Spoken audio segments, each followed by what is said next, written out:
And welcome back my dear lovely students. अगर आपको higher mathematics बड़े मजे से पढ़ना है तो चैनल को जल्दी से सब्सक्राइब कर लो।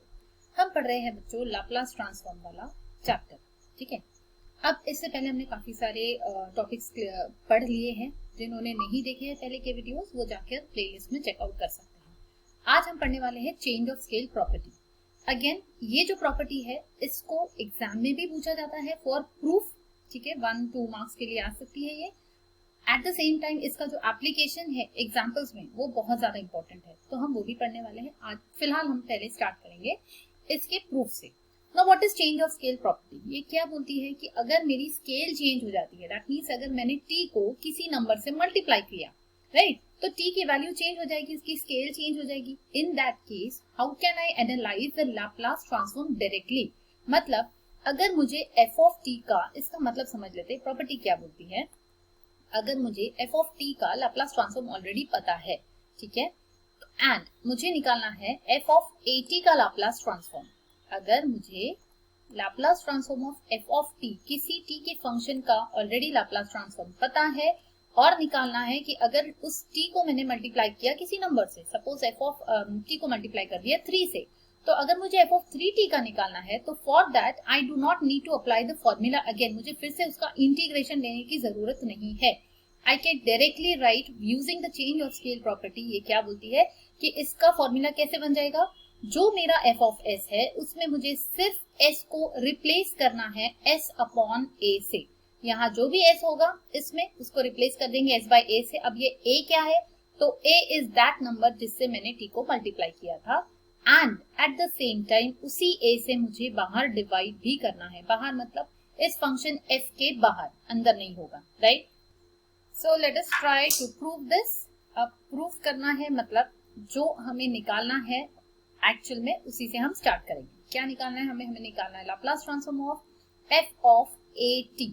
तो अगर हमने इसका फॉर्मूला लगाया तो f ऑफ at के लिए क्या फॉर्मूला लगेगा? Again you all know that ये तो फिक्स है चीजें, 0 to infinity e raise to minus st। Change क्या होता है? यहाँ पर वो फंक्शन आता है जिसका हमें लैप्लास ट्रांसफॉर्म निकालना है। That means f of at and dt is fixed. ठीक है, अब now f of at, yes, now we know that कि यहाँ पर अगर एक वेरिएबल होता है तो हमें आसानी से उसका इंटीग्रेशन निकालना आता है। यहाँ पर 80 है तो हम क्या करेंगे, इसको एक नया वेरिएबल का नाम दे देंगे सो दैट ये दो वेरिएबल के बदले एक ही वेरिएबल हमारे पास हो। So what will we do? We will try to use some substitution. So let us put ये 80 को एक नया वेरिएबल का नाम दे देते हैं, x दे देते हैं। अगर मेरा 80 x बन जाता है, सो अगर मैं डिफरेंशिएट करूंगी तो what will be the value? a तो कांस्टेंट है तो a dt will become dx, right. ये क्यों निकाल रही हूँ मैं? बिकॉज यहाँ पर dt की जगह मुझे वैल्यू पुट करनी पड़ेगी। अगर मैंने 80 की जगह x पुट कर दिया तो dt को भी चेंज करना पड़ेगा। पूरा वेरिएबल विल कन्वर्ट इनटू, जो भी t में वेरिएबल था वो पूरी तरीके से चेंज हो जाएगा इनटू x, न्यू वेरिएबल बन जाएगा x। तो जहां जहां t है उनको सबको मुझे शिफ्ट करना पड़ेगा या चेंज करना पड़ेगा इनटू वेरिएबल x। तो dt की जगह क्या आ जाएगा? Here from here we can say that this implies dt is equals to dx upon a। तो यहाँ भी ये चेंज हो जाएगा dx में, this will also be changed to this. हाँ, अब t की जगह मैं क्या लिख सकती हूँ? t can be written as x by a। तो ये सारे चेंजेस इस फंक्शन में हो जाएंगे, इस इक्वेशन में होंगे, but only in the RHS। This will be in the right hand side. अगर मैंने इसको इक्वेशन नंबर 1 बोला तो इन RHS ऑफ इक्वेशन 1 मुझे यहाँ पर 80 की वैल्यू x नहीं पुट करनी है, only in the right hand side. So let us see क्या होगा अगर ये सारी चीजें मैंने यहाँ पर पुट कर दी। ठीक है, I put these values in the RHS of equation 1। तो यहाँ पर तो कोई चेंज नहीं होगा, ये होगा L of f of at is equal to, हाँ लिमिट्स भी हम चेक करेंगे, कई लिमिट्स तो चेंज नहीं हो रहे। Always whenever you use substitution you have to check the limits, but यहाँ पर बिकॉज ये t और h दोनों न्यूमरेटर में है तो लिमिट्स तो चेंज नहीं होंगे, बिकॉज जब t की वैल्यू 0 होगी तो x की भी वैल्यू 0 होगी। Here you can see that t equal to 0 implies x भी 0 होगा, तो लिमिट चेंज नहीं हो रही है। वैसे ही जब t इंफिनिटी होगा तब x भी इंफिनिटी ही होगा if you put this value। So यहाँ पे लिमिट्स चेंज नहीं हो रही है। Directly we can write integration 0 to infinity e raise to minus s as it is. Change कहाँ पर होगा? जो जहां जहां पर वेरिएबल t है वो अब चेंज हो जाएगा in the new variable x। तो t की जगह हम लिख सकते हैं ये x by a। So x by a, then f of at की जगह आ जाएगा x, dt की जगह आएगा dt by a, right. This is equal to, now जहां इंटीग्रेशन के अंदर जब भी कोई कांस्टेंट होता है, dt आएगा या नहीं, नहीं dt नहीं आएगा, this will be dx, so this will be dx upon a, dt की वैल्यू है dx upon a, so this will be dx upon a। अब ये जो इंटीग्रेशन है this is with respect two variable x, तो x के अलावा जो वेरिएबल्स है वो हमारे लिए कांस्टेंट है, that means a is constant, तो हम उसको इंटीग्रेशन के बाहर ले सकते हैं। So this can be written as 1 by a integration 0 to infinity e raised to minus x by a, x by a को we can also write like this। देखो अब इसमें जो x है वो वेरिएबल है, बट जो a है वो कांस्टेंट है, तो हम and s is also our constant, तो हम कांस्टेंट को एक साथ लिख सकते हैं यहाँ पर s अपॉन a, और x को हम outside the bracket we can write like this, that means this will become f of x dx yes। Now अब ये जो इंटीग्रेशन है ये कुछ जाना पहचाना सा लग रहा है क्या? Let us see if I compare this integration with our Laplace transform of f of t। मैंने आपको बताया था कि Laplace transform of f of t क्या होता है, integration 0 to infinity e raised to minus st f of t dt, ठीक है।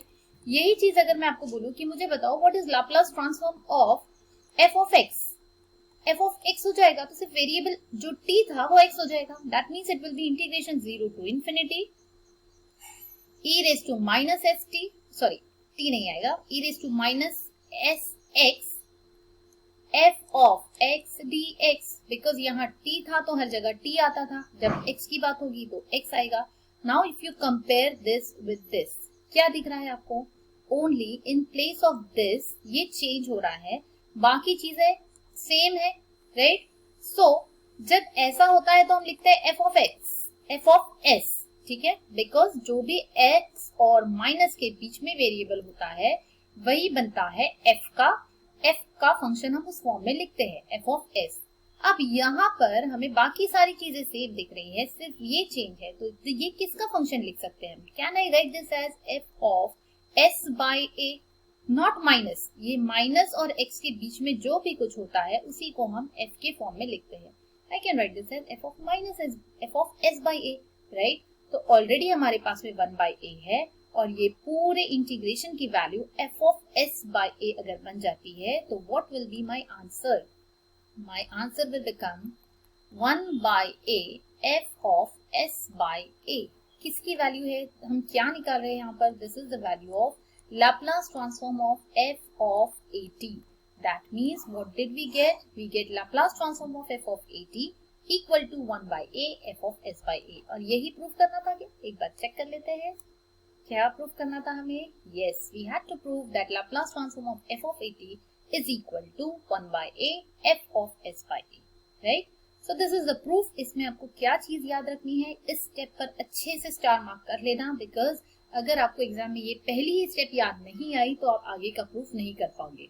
If you remember this particular step it will become very easy for you to solve the further part, ठीक है। बस इतना याद रखना कि यहाँ जो ये at है हमें एक वेरिएबल के लिए पता है लाप्लास ट्रांसफॉर्म, अगर दो एक साथ दिखते हैं या कांस्टेंट के साथ में आ जाता है तो हमें उसके लिए नहीं पता है how to find out Laplace transform. Therefore ये जो at है इसके जगह हम सिंगल वेरिएबल यूज करेंगे एंड आगे का फिर आपको ऑटोमेटिकली आ ही जाएगा, सिर्फ बस उसके आगे हमें ये चीजें करनी है and you will get the answer, ठीक है। अब इसका एक एग्जांपल देखते हैं तो आइडिया और क्लियर हो जाएगी कि एग्जैक्टली ये चेंज ऑफ स्केल प्रॉपर्टी जो है उसको अप्लाई कैसे किया जाता है, उसका यूज क्या है, हम उसको पढ़ क्यों रहे हैं, यही तो सबसे पहले क्वेश्चन आता है सब बच्चों के दिमाग में। ठीक है, हम पढ़ क्यों रहे ये सारी चीजें, अब बताती हूँ क्यों पढ़ रहे हैं और ये कहाँ काम आता है। लेट अस सी। सो एक एग्जांपल लेते हैं। सपोज आई हैव अगर मैंने ले लिया t रेज टू पावर 7 का लाप्लास ट्रांसफॉर्म तो क्या होता है। अब जो लोग पहले से वीडियोस पूरे फॉलो कर रहे हैं उन्होंने तो इमीडिएटली मुझे आंसर दे देना चाहिए कि मैम इसका लाप्लास ट्रांसफॉर्म होता है yes n factorial that is 7 factorial upon s raise to power 8। हमने ये फॉर्मूला देखा हुआ है, that is t raise to power n। कोई भी अगर t का पावर n रेज करते हैं उसका लाप्लास ट्रांसफॉर्म ये होता है जो ऑलरेडी जो भी इसका पावर होता है वो एज इट इज लिखना है, उसको फैक्टोरियल लगाना है डिनोमिनेटर में s आएगा और इसके जो भी पावर था उसमें 1 ऐड करके हमें लिखना होता है. सो ये सॉरी n+1 होता है. This is the standard formula. अब वही चीज हमने 7 के लिए अप्लाई की. तो 7 फैक्टोरियल अपॉन s⁻8. ना जिन लोगों को ये चीजें नहीं समझ में आ रही है ना, तो आप पहले से वीडियोस देखना, तो ये आपको आसानी से समझ जाएगा. नाउ लेट अस सी, अगर मुझे पता है कि ये इसका लाप्लास ट्रांसफॉर्म है, तो if I have the question, if I ask you the question कि मुझे बताओ कि Laplace transform of 5t whole raise to power 7 क्या होगा. अगर ये क्वेश्चन आ जाता है तो आपको इमीडिएटली समझना चाहिए. ऐसा दिया नहीं होगा कभी कभी कि ये इसका फॉर्मूला ये है, इसका आंसर ये है. क्वेश्चन ऐसा आएगा directly, find Laplace transform of 5t raise to power n. अब जब भी ऐसा कुछ दिखता है तो आपको पहले ये क्लिक होना चाहिए कि हमें t raise to power n का तो लाप्लास ट्रांसफॉर्म पता है, t रेज टू पावर 7 का पता है. तो इसमें सिर्फ t में कुछ मल्टीप्लाई हुआ है, राइट. दैट मीन्स ये जो t है वो शिफ्ट हो गया है at में. तो ये हो गई हमारी शिफ्टिंग प्रॉपर्टी, t की जगह at. तो शिफ्टिंग प्रॉपर्टी क्या बोलती है, हमें सिर्फ जो भी हमारा f ऑफ s है उसको इससे रिप्लेस करना है. तो what will be my answer, this is my f of s, right. मुझे क्या करना है, 1/a f of s by a, जो भी s है उसको रिप्लेस करना है s by a से, और बाहर में उसके बाहर 1/a लिखना है. नाउ व्हाट इज a, सबसे पहले ये एनालाइज करो. a क्या है यहाँ पर, a is 5. So 1/a 1/5, right. f of s by 5, right. तो f ऑफ s क्या है, ये मेरा f ऑफ s है, ये है f ऑफ s. तो इसमें जहां जहां s होगा वहां पे रिप्लेस करना है s by 5 से. So the answer will be 1/5 7 factorial upon s by 5 whole raise to power 8. This is my Laplace transform of 5t raise to power 7. ठीक है, समझ रहे हैं इसका एप्लीकेशन. एक और एग्जांपल लेते हैं. सपोज इफ आई आस्क कि Laplace transform of 9t whole raise to power 3, अगर इसका लाप्लास ट्रांसफॉर्म पूछा गया, तो सबसे पहले आपको पता है t क्यूब. आपको Laplace transform of t cube पता है.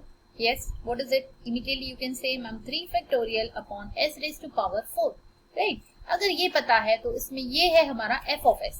f ऑफ s को हमें क्या करना होगा, हमारा शिफ्टिंग प्रॉपर्टी हमें ये बोलती है कि we just have to write 1/a f of s by a. ये हमारा फाइनल आंसर होगा. So what is a? First of all you will analyze a क्या है यहाँ पर, a is 9. This is your term a. So a 9 है तो answer में आ जाएगा यहाँ पर 1/9. डायरेक्टली लिखोगे आप, ठीक है. With the help of shifting property आपको फॉर्मूला लगाने की जरूरत नहीं पड़ती है. ये है इसका एप्लीकेशन. अगर आपको शिफ्टिंग प्रॉपर्टी पता नहीं होती तो आपको क्या करना पड़ता, integration 0 to infinity f of e raise to minus s t, f of t मतलब 9t whole raise to power 3, ये निकालना होता, dt निकालना पड़ता. So this would have been a very lengthy procedure. So to avoid this, हमारे पास में कुछ theorems होते हैं, कुछ properties होती है जो हमारा काम बहुत आसान कर देती है. तो one of the property is shifting property. तो हम आते हैं इस आंसर के ऊपर में.